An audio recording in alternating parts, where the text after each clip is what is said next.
Do you want to do it, Lynn, or do you want me to do it? Well, you're Yeah, more familiar with I'll the start with automations. it, and if you see things that I missed, just jump in, okay? Okay. I will just make sure that I'm at the right project. And everyone else, feel free to ask questions if something isn't clear. I've been in these projects for a while, so things might seem obvious for me. Cool. So Thanks I again for will doing this. This is super helpful. share my screen. Okay, so for where we start on day one, well, before day one, the onboarding ticket for a team member is created, and currently for the manager on day one, it will say, Can you zoom in just a little bit? Yeah, make it bigger. Is it too small? I am on a big screen. That might be the problem, but let's see. Does this help? There you go. Yeah, that helps. Okay. So on day one, it always used to say something about an access request, but it used to say, hey, manager, create an access request for a role-based entitlement. But now we changed that into, but actually, I'm going to be honest, there's already a mistake here. This should move to day two. But so now it says it's on day one, but okay, there is an M already, or I'm making one. To say the role-based entitlement access request will be created automatically if a pre-approved template exists. The pre-approved templates are the ones that have always been there in the access request project. So we didn't come up with any new ones. We just used the existing ones. And now we're, of course, I think now it will be more rewarding to create templates because if you have a template, when the new person onboards, on their second day, we create an access request for them. For those who don't have a template, we're not doing that. So it's a bit of a downside. So we're still asking the manager to check if if the access request covers the correct entitlements, just to be sure. But the manager is also pinged in that access request. So next I will go to an access request so you can see that. So yeah, it's not like we're trying to not get blame or not want to take responsibility, but with these access requests, we're giving people provisions to tools, so we want to make sure that those are the right ones. Of course, after a while we should be sure, but I think it's still not a bad thing to please check if the access request covers, because maybe something needs to be added that wasn't in the template, and then they also realize, oh, we need to update the template. So this is on the onboarding issue. So the only thing there. So I'm sorry to interrupt. No, go ahead. I know some of the managers will get it. Some of the managers that Tunuj and I work with will say, well, how do I know how do I find this AR? Yeah. If you could put in there just something like, you will be tagged when that's created, okay. or here's how to search for it. I mean, I don't want to find it. That's fine. Also, with the way that these things work now, is that this is for new people, that everything is in an epic. So let me see. There was one I created yesterday for someone in sales, I think. But anyway. I see the second one. The second one? But yeah, this is a special one because actually his name is different. I think he prefers another name. Awesome. But so normally if names didn't change, let me check. Anyway, it should be all in the epic, their onboarding and their access requests. So that's one way to look for it, because as you're in someone's onboarding issue, let me see with this person, you see that in the epic, both the onboarding issue and the access request is there. So if you are in their issue, then you can see on the right the epic, Melissa, and you can click on there, and then you get access to the access request as well. But as I said, the manager is also pinged, but we can definitely change the messaging in the onboarding template. This is open. I mean, you can even contribute to this if you're like, we know the text is long and we say a lot because we wanted to make sure we were covering everything and people weren't confused, but we might be saying too much or not enough or not the right things. So you do see that here the manager is tagged, so he knows, Jeremy is aware, okay, I need to go check this, or however he follows up on his to-dos. Okay. And so within the general yeah. GitLab onboarding issue, if they're not sure if the access request template is created, they can do a couple ways. One, they're tagged in it, so it should be in their email somewhere. But the easiest would be look on the right side, find the epic, go to the epic, and then it should have the role page as well. That's kind of why we started the epic, is so that everything for one member is in one place. Yeah, I love that. Yeah. If Melissa would ever do a transition issue, then that would also get in her epic and things like that, so that we really can see, okay, this was the trajectory, this is the thing that a team member does for GitLab, kind of keeping it all in one place. Yeah. Anything else that currently isn't clear or that would help? So all the sales roles do have templates, right? Let's see. I know. I'm not sure if all of them, but not all of them do. And I worked with Jamie Carey a while back to create them. Tanuja, one of the things that I haven't got to yet is now that Michelle's hiring a bunch of folks for the channel team, we need to create some for the channel folks. As an interim solution, they're just using the sales templates. But that was one of the questions I had for you all. I was like, yeah, what is the process to request a creation of a new access request template? So you as a manager are responsible to create the tickets, and so you make a merge request to this project, the access request project on team member epics. But I think Liz, you made a handbook change, right? This is already in the handbook. Okay, let me go to it. So if you look for access request GitLab, I think it's probably there. This one. That one, yeah. Is it? Yes, so it's a bit, you need to How zoom in to a bit. create, if you cannot find a template, please create one by following this format and place it in the correct department directory. What we could do is make a little video and embed it here, so we kind of go through creating one, but the steps are here, and it's, in a nutshell, it's you add a template to the department folder of the department of that role. So I think the video would be very helpful. Yeah, okay. I can do that today. Yeah, so I do think videos are helpful, but we also want to make sure it's in the handbook, because videos are outdated so quickly, and it's way more work to re-record a video than just to make a change to the handbook. But definitely, I can see why non-technical people also like to see things.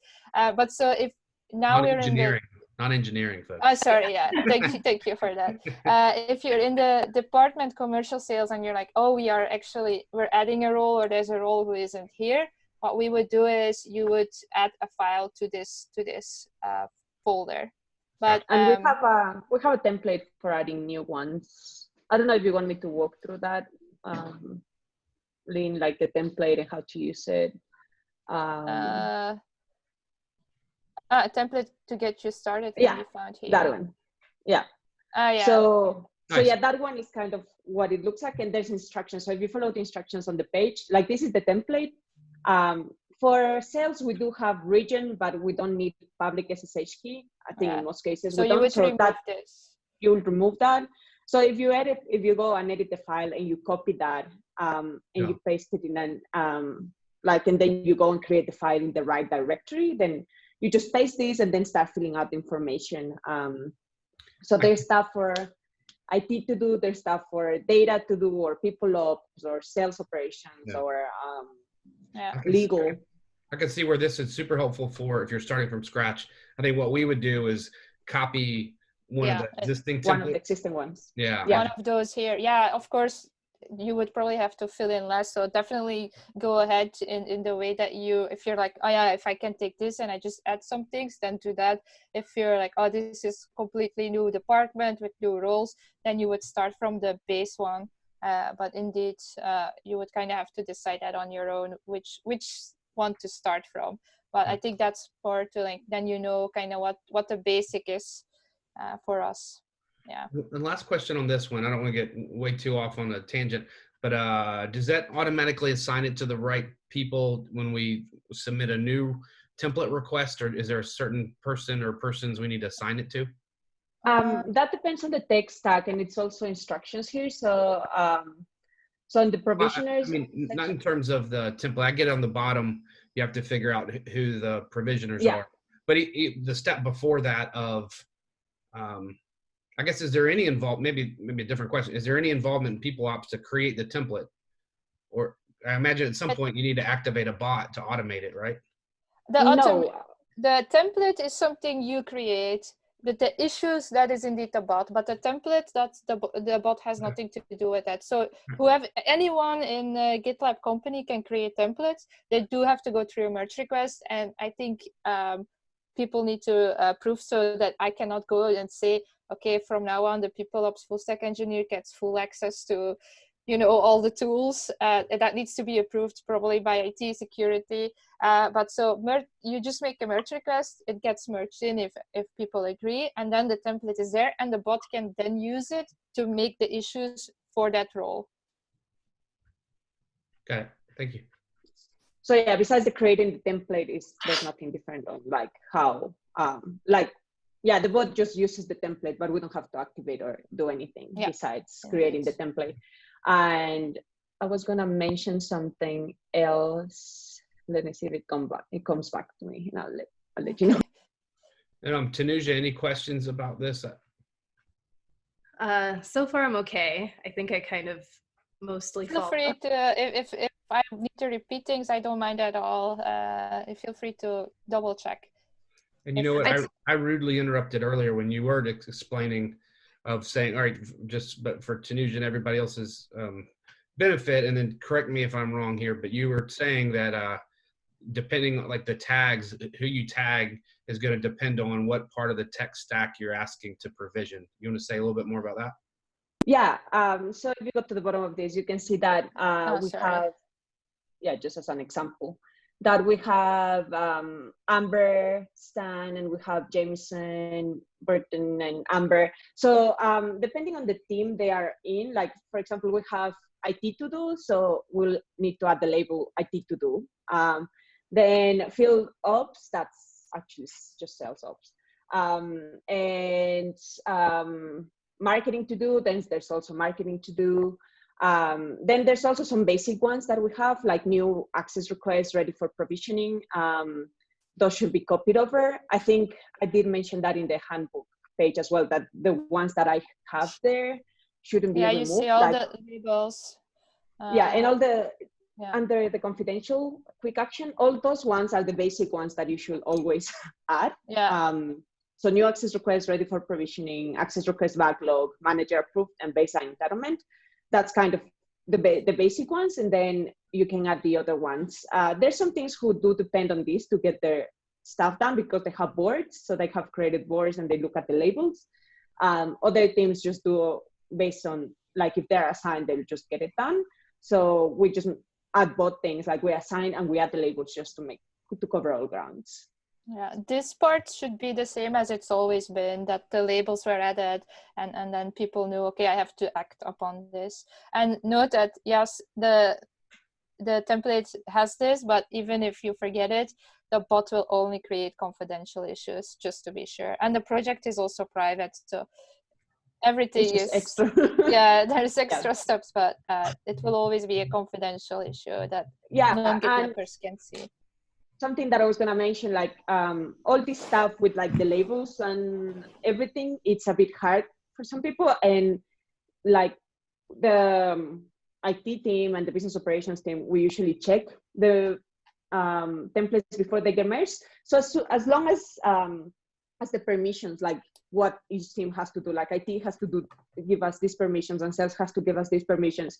If you are struggling to add the labels, then you can just tag us in tag DSA or IT ops in the issues, and then we can help you figure out in the MRs, and we can help you figure out like what's missing, or if you miss a person or if you miss a label, that shouldn't be too much problem. Like what we really need from the managers is mostly the permission section. Got it. That's helpful. And then when we do have that MR template, when we're ready to submit the MR, who do we assign the MR to for a new access request template? So for the DMRs, it has to be approved by, we always add that at the bottom of the, It's at the bottom. page, Okay. that it has to be added, approved by the director of your department and also a manager or senior manager. Sometimes, like if the director approves, we don't need approval of the senior manager, but yeah, for example, for recruiting, we only have the VP of recruiting who approves, but yeah, it has to be a senior leader. And once that's approved, like the MR is approved by a senior leader, then we can proceed with, it can be the BSAs who merge it, anyone in business operations or IT, they can merge the access requests. So also something I wanted to mention is that we haven't actually changed, like the templates were just split in two. We haven't actually changed the content of the templates or the format really. It's just that before we had in the templates, we had the personal details and then we had the provisioner section. What we did was just split that into two. And the personal details are filled out by the bot. And then the provisioner section is just joined to that personal details. So it's the same format, same process as before. We just removed the personal details from the top. That's helpful. I know one of the issues that the sales managers had reported is they were trying to submit a role-based access request template, but until the user had set up their GitLab account and set up a Slack, like, you know, there wasn't enough information. That's great that that's automated. You know, with those things, they can always make it, and the issue bodies can always be changed. So that, I mean, I get that stops them, but it shouldn't stop them. They can always update it later. Just that they should be aware of that. Like, just start it already, and then you have it. But now, for if they have the role-based template, now they should not be worried about it anymore for all future hires. So that will be interesting.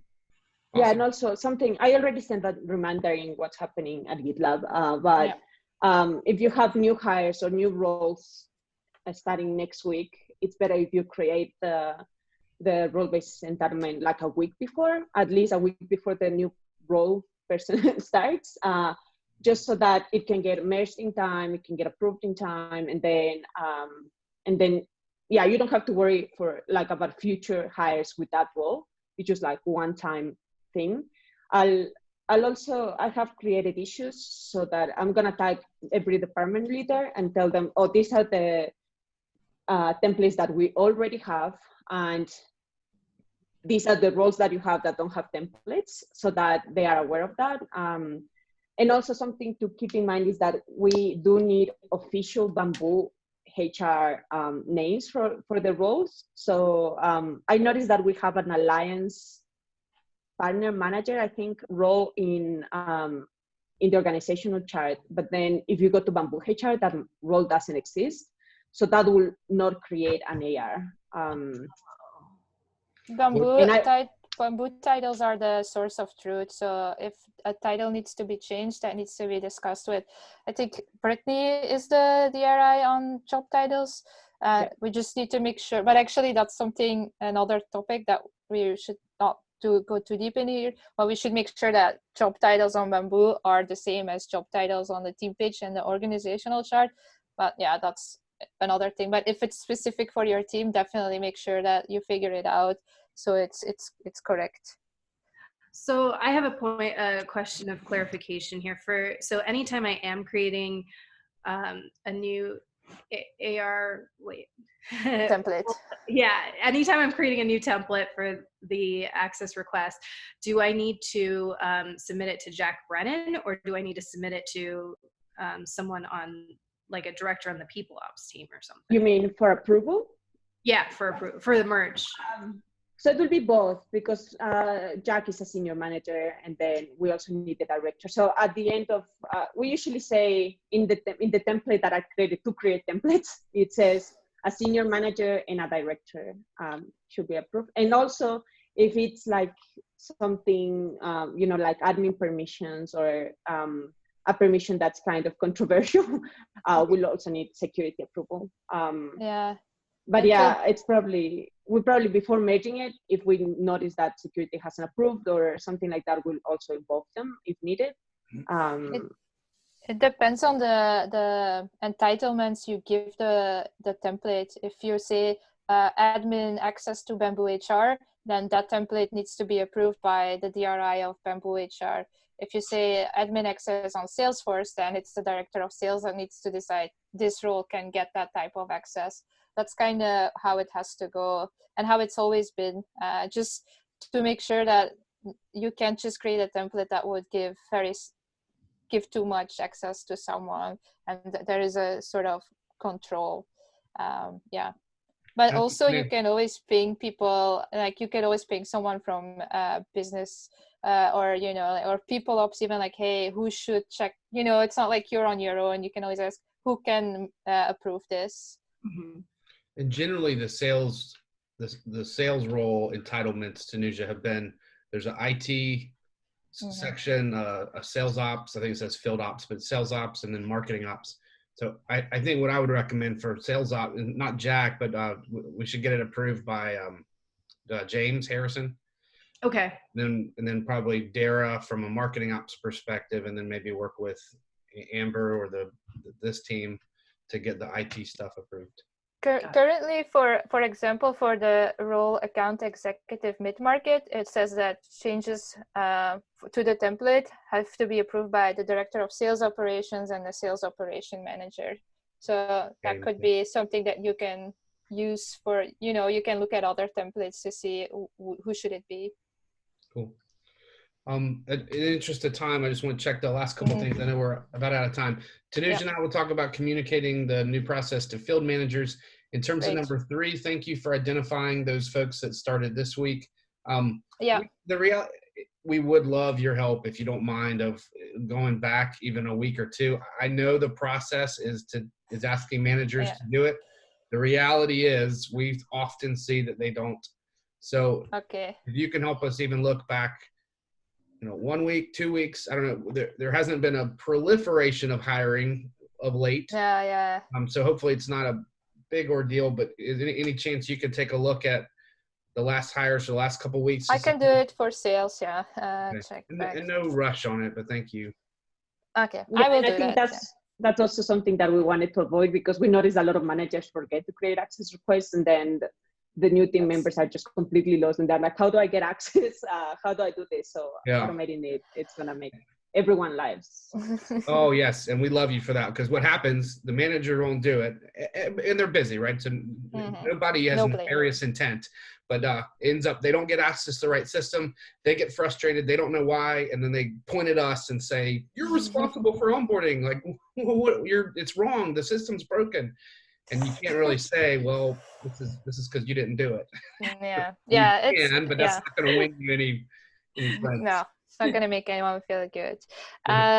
You're right about that. And I will check. And for point 4, I think that, as we said, we're going to do a retro about the project. But definitely, in the sake of iteration, a better step would have been, let's work with one team or one department and do this access request automation with them, get feedback, and then, you know, enroll more and more teams. We didn't. We can go back. If we would roll back, it would be even more confusing. But definitely learn from it, and we'll be more iterative in future projects. But yeah, it is what it is. We went too big. And want to say, like, this is such a wonderful improvement. Thank you for all your efforts. So yeah, please know it was coming from best intent of just, hey, look, there's always things we can learn from. Like, I made mistakes not that even this was a mistake, but like, can always improve on things. So thanks. Indeed. And afterwards, it's always easy to see, we could have split it up, you know. Of course. But anyway, I'm glad that you spoke up and you gave your feedback. It would be great if maybe you could share this video or upload it on our GitLab Unfiltered. I don't think I shared anything that wasn't public. So I think then we can maybe even post it in the What's Happening at GitLab again, and ask people like, hey, if you're still confused, you can read more. And I will make sure to check the back for 2 weeks for your department. And I think there was another, the other to do was to make sure that on the onboarding template, we changed it to day 2 instead of day 1. If if you start making templates and you need help, feel free to also ping me. I don't mind jumping on a call, sharing a screen, recording it.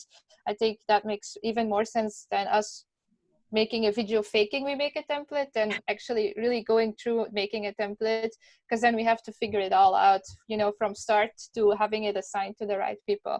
So if you want, feel free to set up a call with me, and Liz could be involved, which I mean, we could do it without her. I think that would be useful. So if you have a template you're about to make, feel free to set that up. Yeah, we'd love to do that, because I previously worked with Jamie Carey, set stuff up, but since then, Tanuja has assumed responsibilities for sales onboarding. So I was looking for an opportunity to, how can I transition this to her? And so I think this would be great to go through that experience together. That sounds good. Yeah, feel free to set that up with me. We will do it. Okay. If anything else, or can we wrap it up? That's it. Thanks so much. Okay, have a great weekend. All right, you too. Bye, everyone. Bye.